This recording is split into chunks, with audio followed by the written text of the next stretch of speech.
Hi, Micah. It's good to see you again. Hey, good morning, Justin. Another product roundup, another opportunity for the product leadership and CEO office to connect on what's been happening. Another opportunity for you to grill me about what's on our product roadmap. Never satisfied. You guys are so amazing, though. We're going to look at some really cool stuff today. And I have to say, we're an Agile shop, but every 2 weeks I'm so surprised and excited about what comes out of the work y'all are doing. We've got a great engineering team. They're really cranking. You just got back from a CMMC conference, right? I did. That's right. It was a 2-day training on CMMC implementation in Dallas, hosted by Southern Methodist University, which actually has a kind of an education center around CMMC auditing and preparation and that type of work. You know, it's really interesting. And then, there are a couple innovations in the CMMC framework. One is it has a mathematical scoring method. I don't think you or I have seen that before, right? Like, usually it's like pass fail. Is there a discrepancy on your control or something? And but this one, you literally need to get a certain score for certain tiers of compliance. And I thought that was really interesting. The other acronym, I think, for folks broadly to be aware of is it gets triggered on a data situation, and the data is called confidential unclassified information. CUI. I know.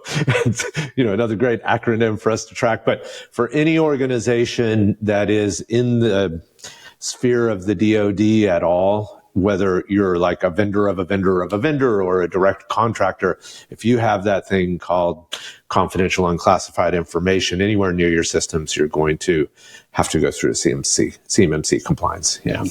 Which, I mean, correct me if I'm wrong, that there's lots of companies that touch confidential information like that. Yeah. We can talk about that even at StrikeGraph. We saw this with our life sciences work where, we don't need patient healthcare information to exhibit compliance, but it is the case that we sometimes integrate with data systems where that information could be stored. We want to get the configuration for security out of the system. And that put us in a position where, to help our customers trust us, we achieved HIPAA security compliance as a business associate. Yeah. And we also went through the CMMC level 1 self-assessment ourselves too. That's exactly right. Yeah. And that's going to start to become an issue of not just self-assessment in the near future. I think 6 to 12 months, maybe even sooner, but one of being audited probably by a C3PAO. Yeah. Awesome. Super fun. Well, let's see, Justin, what I've got for you today. I've got a couple small quality of life improvements we can talk through in the product. Those are always fun. But the big banger that I'm excited to show you around is our enterprise content management feature. And this is something that, I think we've talked about before, you and I, but this is really tailored for those companies that have multiple sites. They might be manufacturers who have multiple different manufacturing plants that they need to manage compliance across, sort of a wider enterprise, right? It also works for companies that have a bunch of subsidiaries. So, if you are a company that acquires other companies, lets them, operate a little independently, like this is a feature for you. And really it allows a compliance manager to sit sort of at a corporate office or a centralized location and manage compliance really efficiently across, multiple different locations. And, of course, I'll talk through this here as I pull up the demo, but we have built this with a ton of flexibility in mind. I think the problem that we hear from customers, you're right, Micah, is that it's one thing to say, I'm an organization needing to comply with multiple frameworks. It is another thing to say, I am within a family of organizations with different compliance requirements to find success in my marketplace. And that is, when we first started looking at it with our larger and larger customers we were working with, we realized it was a real opportunity to solve a very complicated problem in a high value way. So Like I said, I wanted to start with a couple quality of life things that we've added in. So one thing, we're working with companies that have multiple different compliance frameworks that they are trying to comply with, right? They've got an ISO program, they've got a SOC 2 program, they've got GDPR, they've got now CMMC. And so as this starts to really sprawl, we wanted to give easy tools for them to tailor their control library to be able to drill down into the specific controls that they're looking for. So, of course, one tenet that we, kind of hold dear to us is that a single control can meet framework requirements across any framework that you have installed, right? So, because we have that many-to-many relationship there between controls, sometimes a single control can be suggested or mapped to, multiple different standards. And so, I've got a demo instance pulled up here. Bear with me. My demo companies never really keep up with their compliance program. So we've got a lot of stuff that needs attention. But the thing that we added recently is this new framework filter. And so now our customers can really quickly drill down to look at the controls that are mapped to just specific frameworks if there's not a strong overlap. So here you can see this is our list of GDPR. You can see there's still, a handful of them that do map between GDPR and ISO 27001. We can filter this down even further to look at just the ones that are overlapping. But you can see that even some of them aren't necessarily suggested. And when we talk about suggested, that's kind of what we look at as like a bare minimum for compliance. So we can filter this down even one more layer if we really want to look at just the ones that have been suggested, right? So if you're in like an audit prep scenario or you're just starting out with a new framework, this is a really quick and easy way to get that to-do list essentially for you in terms of what controls you need to make sure are in place as you're working towards, an audit or achieving compliance with a specific framework. So super powerful and really, really awesome there. We've also, been really working hard on our dashboard. I think we showed this off in a previous video here with you, Justin, but our dashboard now has really quick links to get to the items that are required for you. Of course, in this demo environment, none of my evidence is satisfied, so this is all giving me a bunch of zeros, but at least you can kind of understand how this really helps you quickly dive into the tasks that are assigned to you. And then we've also been adding in additional ways to see some of the activity that you have going on in your program. So if I had other people in here, I could look at the comments that they've been leaving. Of course, I don't have anyone leaving comments at the moment, but this is a quick way to, kind of keep that eagle eye view of what's going on in your compliance program. So pretty fun, little quality of life things. We've also been launching new integrations. So you can see we have a pretty big list now of these Terraform integrations. These are that low code configuration integrations that we have that use Terraform as a sort of intermediary programming language. But it really is powerful because it allows our customers to customize what gets pulled out of their systems rather than asking them to, give us full read only permissions or install a bot or an agent inside their AWS system. We instead give them a low-code programming interface for writing, exactly what they want collected out of their AWS instance or their GCP, or most recently we've added in Azure Active Directory, so you can get user groups, other settings that come out of there. And then we also have GitLab and GitHub, two new ones that we've also pulled in. And then we also have this interesting one that is a HTTP connector. And so what this can do is just ping any HTTP endpoint. It could be an API also. I will say that it only supports basic security. It doesn't support bearer tokens or other things that need to be swapped, but has a lot of opportunity to monitor web pages for privacy statements or, potentially collecting some public documentation that you want to monitor to ensure that it has the right language in it. All of those things are just really powerful through these Terraform integrations that we have. Wow, that's quite a number. And just to think about it, right? Like Terraform Azure Active Directory is for any Microsoft shop that's running a lot of identity management through, Microsoft. For example, we're a Google shop a little bit from a Google Docs perspective, but a lot of our customers are Office 365 SharePoint centric, and Active Directory is a great place to manage that. GitLab and GitHub give us access to software development lifecycle controls and automation of evidence out of those at a very detailed level. And then, I fought for this HTTP Terraform thing for a little while, and I know the use cases like a lot of public disclosures, like we see in privacy law, where you're like, hey, I need to write up what our privacy policies are and publish those, and I can pull them right off the website in automated evidence. Yeah. That's amazing. Yeah. Super awesome. I will say, I'm teasing some future features here, but we're working really hard on a software bill of material management feature. So you'll see that in one of these product videos coming up here, but those will leverage your Terraform, GitLab or GitHub integrations pretty significantly, because that's where we'll get the list of software components that you're using and scan them for vulnerabilities and everything. So that's brilliant. So we've got a lot cooking. But the main thing I want to talk to you about today is our enterprise content management feature set. So I'm just going to clear out these filters so that we can get our full list of controls. And so, again, just to kind of recap what this feature is really built for, it's built for those organizations that have multiple plans, multiple compliance programs that they want to manage from a central location. So as a demo user here logged into our demo system, if I click over here, you can see these are all of the different demo organizations that I exist in, right?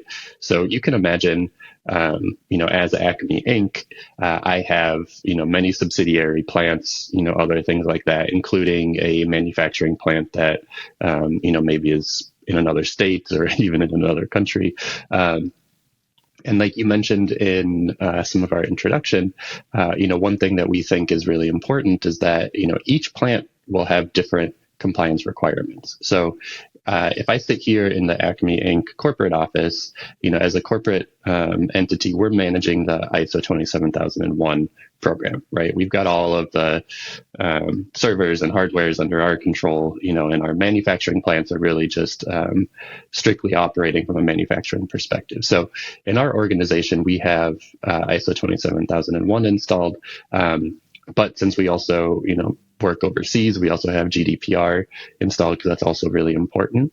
And then if we pop over to our manufacturing plant here, what I've set up our manufacturing plant is just with the GDPR control. So you can imagine that they do all of their own marketing, outreach and stuff like that. So they are collecting a lot of personal data, and they need to take, that data pretty seriously and comply with the GDPR settings. So they have GDPR set up in their organization. They don't have, ISO 27001 because they don't really have any technology systems other than the ones that are provided by the corporate office, right? So that's kind of the lay of the land. We've got two different entities here that share some responsibility, but are also, pretty distinct in terms of what their compliance requirements are. So if I'm the CISO or if I'm the compliance lead or, whatever title you want to give me, and I sit at the corporate office and I've been working on the ISO program, let's say, and I know, as part of that, I need all of our employees across all of our plants to sign our acceptable use policies, right? That is a control that I have currently in place in our corporate organization. I've got the acceptable use policy. It's described here as, all staff sign an acceptable use policy. I've got evidence of what that policy looks like. That's great, right? But this assumes this is happening right at HR corporate. We see this all the time where some centralized shared service is operating this control for corporate office and I guess the subsidiaries as well. Yeah. Right. So what they need, though, is to ensure that their subsidiaries are also following the acceptable use policy requirements, right? Mm-hmm. Just because the HR team at the corporate office in, Kansas has this control set up, if their manufacturing plant in Minnesota, that's where I'm at. So you gotta, root for them too. If their manufacturing plant in Minnesota don't also have the acceptable use policy in place, right? Like they risk being outside of compliance. And so, what I want to do then as the corporate manager in Kansas here is publish this control requirement to my subsidiaries to ensure that it is part of their control library as well, right? So I'm here in my main Acme Inc. organization, and you can see here on this control, I've got this new publish option, right? So if I click on this, I can see all of the subsidiaries, right, that are under our management as the sort of primary corporate organization. Of course, right now it's just Acme manufacturing, but we have really big plans, Justin, in 2026. We're going to expand Acme to millions and millions of different locations. We're going to be a huge manufacturing company. Excellent. So the cool thing here is with the click of a button, I can publish this control to the Acme Inc. organization. And so now, not only does it exist here, but that same control, if I jump over to my other organization here, the same control will exist in their control library as well. Okay. The other thing that we've set up with this feature is who has the ability to manage this control, right? And that management stays with the corporate office, which is really nice. That means that as the corporate compliance manager, I can dictate what the control language is. I can dictate how frequently it is operated. I can dictate who the owner is, all of those things. So here you can see this is now my acceptable use policy that came from the corporate office. It describes what's required in terms of the control operation.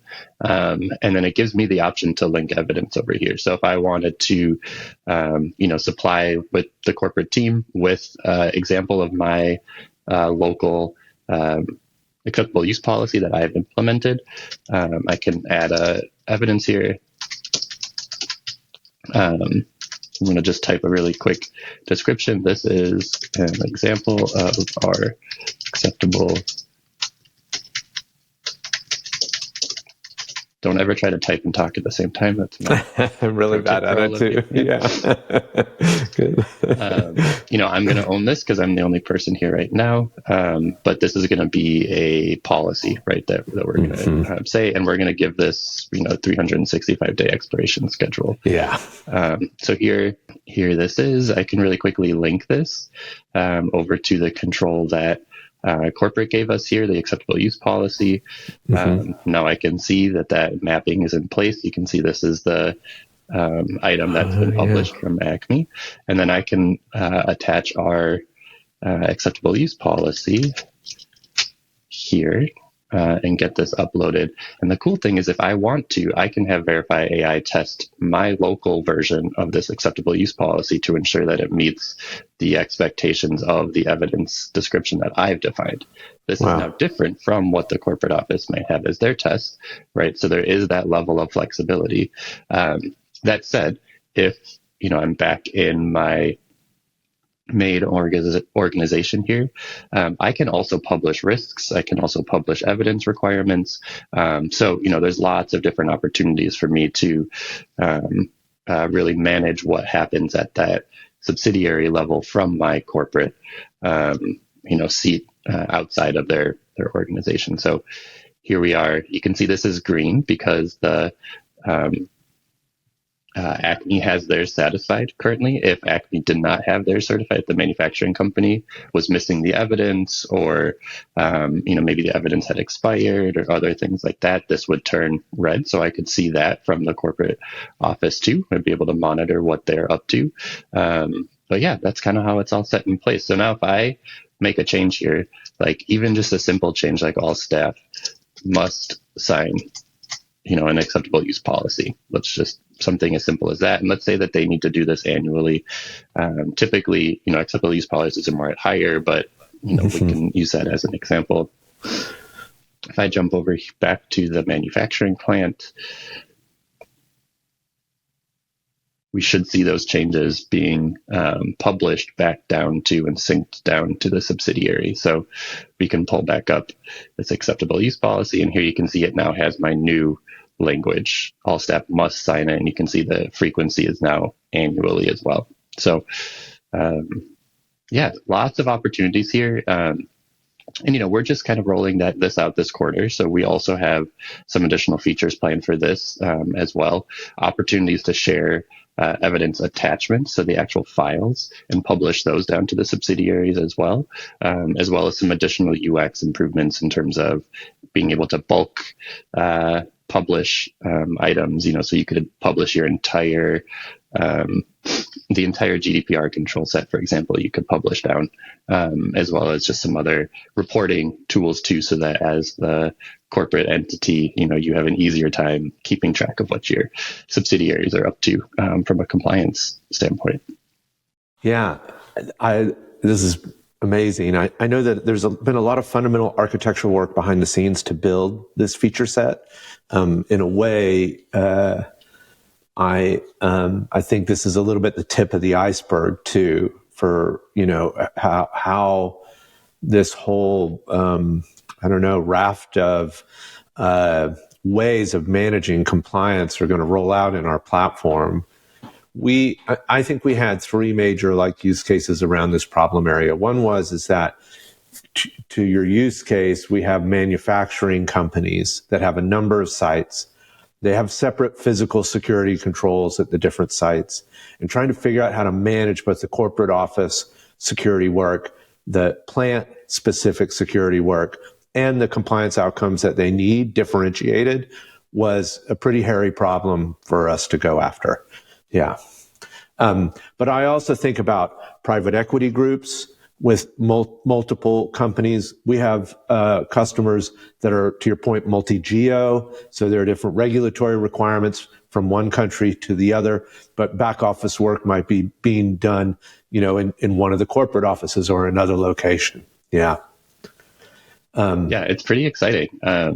I got to say, when you mentioned some of the architectural decisions that we've made, just to touch on that a little bit, because I think it does help describe some of the core design tenets, if you will, of our software, right? What we're really trying to do is balance autonomy for each organization that exists, whether or not they're part of an enterprise or have that subsidiary primary relationship.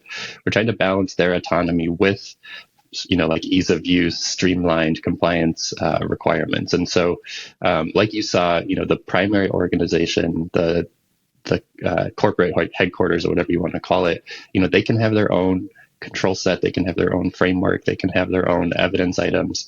The subsidiary, the satellite office, the manufacturing plant, similarly can have programs that corporate doesn't touch or isn't aware. They're probably aware of, but doesn't also manage. They can have their own controls, they can have their own evidence at the subsidiary level, and the user base can also be different. So that's cool too, right? You can have folks at your subsidiary level that only have access to that organization, only have access to those controls. You can even scope it down so they only have access to the controls that they are assigned the ownership of, right? Maybe they can't actually edit any of the other controls or see any of the other evidence. But then you could have one user who is shared, across all of those organizations. They could exist at the corporate level, and they can exist at the subsidiary level, and they can use one login to jump between all of them. So it's super seamless and easy to use. And yeah, I'm very excited to see how this just impacts some of our companies that have these sprawling compliance programs that, previously it's been spreadsheet city for them. And we really want to give them tools that are much more easy to use and much more powerful for them. Yeah, it's really fun. Well, Micah, this is a meaty feature. I think it's. You're going to ask what's next, though, aren't you? I do. I know that's horrible. What's next, Micah? We've got a ton. We've got a ton in flight right now. The big things that I'm really excited about are a handful of features really targeted at CMMC compliance. So this looks like a system security plan templating tool, right? That'll take your whole CMMC compliance program and really quickly and easily help you generate those SSP documents so that you can, have those at your at the ready when you go through your C3PAO audit or, are communicating with other folks about your CMMC program. We've also got that self-assessment that you were talking about, that, mathematical way to self-assess. We've got a feature coming for that too, where you'll be able to actually score whether or not you are meeting various compliance requirements, keep track of what your score is. I think for CMMC, anything above an 80 is usually okay. But, there's the option of getting all the way up to 110 points. And so you'll be able to see that directly on your, framework dashboard, which will be awesome. And then POAMs, plan of action and milestones, right? We're also going to add some actionable tools within StrikeGraph that allow you to manage some POAMs, sort of alongside your controls, so that you can keep track of all of that in the same piece of software, the same interface, all of that. So that's super fun and exciting. I can't wait. Further down the line, we're going to revamp our questionnaire feature to use some of the advances that we've, pushed recently around AI, which will be really exciting. And then there's some risk assessment features coming up too. We're going to modernize some of the risk scoring methodologies and tools that we have currently in place to just make them more applicable to some of the new standards that are becoming really popular, like CMMC, but also ISO and some of the other ones around that. Yeah, that's awesome. All right. Can't have us wrap up without celebrating our 5-year anniversary of building StrikeGraph. Wild, right? Micah, I know. Yeah. I know I wasn't there with you day one, but it feels like, it's been quite the road to head down. It's been fun, Justin. I think as I imagined founding the company, I always imagined getting to work with you again, because I know we've had so much fun in the past. Yeah. And I think I just continue to be impressed with something we said at the beginning of this year, which was our mission is to raise the bar of what customers can expect from GRC platforms in the marketplace. And yeah, another lovely set of features delivered. Yeah. Well, kudos to you, Justin. It's been 5 years is a long haul, and not many startups last that long in the way that we have. So I know. Great work to you. Yeah. We're holding on with both hands. Yeah. Absolutely. All right. Thanks, Micah. Always great to chat, Justin. Talk to you later.